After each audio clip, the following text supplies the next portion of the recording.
Etsy has roughly 90 million active buyers and somewhere around 5.6 million active shops competing for them.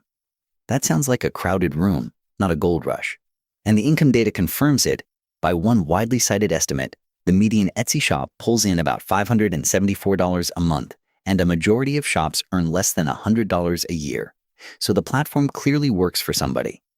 The question nobody selling an Etsy course answers cleanly is whether it works as a full-time income for you. We ran the numbers on going full-time on Etsy. First, define the target. Full-time on Etsy doesn't mean a viral product or one good holiday season. It means replacing a real salary, net of fees and materials, year after year. Call that bar somewhere around $40,000 to $50,000 a year in take-home. Now here's the structural split the whole question turns on. Etsy sellers fall into two completely different populations that get blended together in every headline. The first is the long tail. Millions of hobby shops, abandoned listings, and side projects that barely sell. The second is a small population of real operators running Etsy like a manufacturing and marketing business. Almost everyone who makes a full-time living on Etsy lives in that second group. Average the two together and the long tail drags the typical number down to almost nothing. That is why Etsy's own reported average revenue per seller is only around $1,000 a year, while the full-timers clear 40 times that. The average is a fiction created by the tail. Start with the long tail, because the numbers are stark. According to third-party income studies, roughly 65% of Etsy shops earn less than $100 a year. The median shop sits near $574 a month, but that median hides a brutally top-heavy distribution. Only about 17% of shops clear $2,000 a month. And the genuinely full-time band, shops earning $5,000 a month or more, is somewhere around 7% of sellers. On a platform of more than 5 million shops, the share earning a true full-time revenue is a single-digit percentage. A marketplace with 90 million buyers produces full-time income for a sliver of the people setting up shop, and the rest are, statistically, running a craft hobby. Now, the part the revenue numbers never show: what Etsy keeps before you see a cent. Take a clean $20 sale. The transaction fee is 6.5% of the item plus shipping, about $1.30. Payment processing in the United States is 3% plus 25 cents, roughly 85 cents. Add the listing fee, 20 cents per item, renewed every time it sells. So before materials, before packaging, before your own labor, Etsy has already taken around $2.35, call it 12% gone. And that's the gentle version. If the buyer arrived through an off-site ad, which Etsy enrolls most sellers into automatically, there's a further 12 to 15% of the whole order on top. Stack that and Etsy's cut on an ad-driven sale runs into the mid-20%. Industry breakdowns put the all-in platform take at roughly 20 to 30% of every sale before you've paid for anything you sold. Now translate that into a salary requirement the way an accountant would.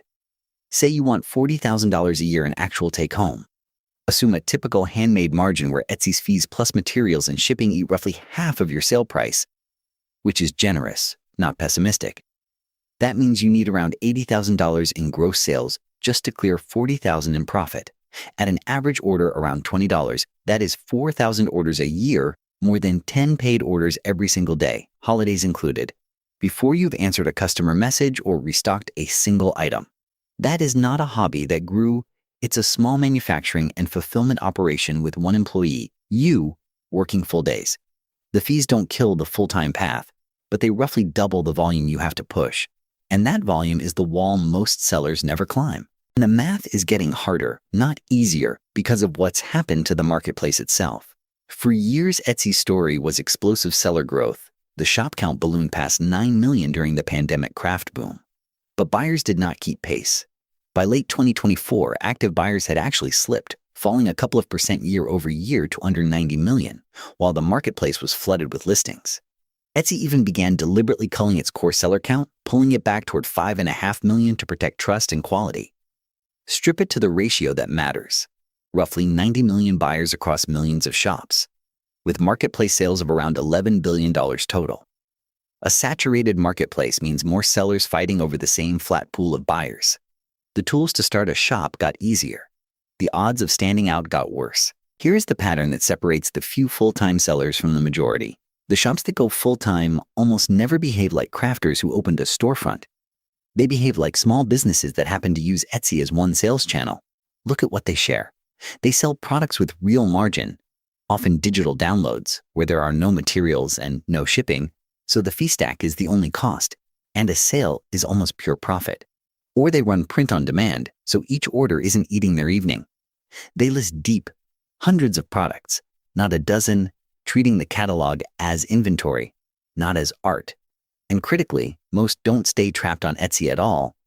They use it to acquire a customer once, then move that customer to their own site, their own list, their own brand, where Etsy takes no cut. The hobby model treats Etsy as the destination. The business model treats it as a lead source.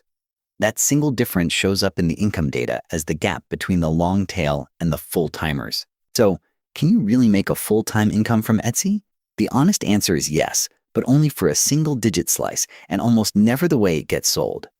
If your plan is to make something you love, list it, and wait to get discovered in a marketplace of millions, you are buying the craft fair version of a lottery ticket with the fee stack and the saturation both working against you.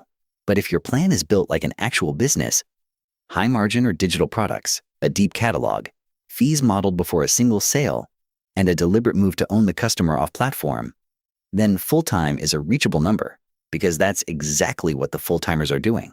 And the sharpest filter is one question: does your Etsy plan depend on getting found or on repeat customers you control? Getting found is a flooded marketplace you don't own. Repeat customers are an asset you do. The full-time sellers, overwhelmingly, are the ones who stopped renting attention and started building something they keep.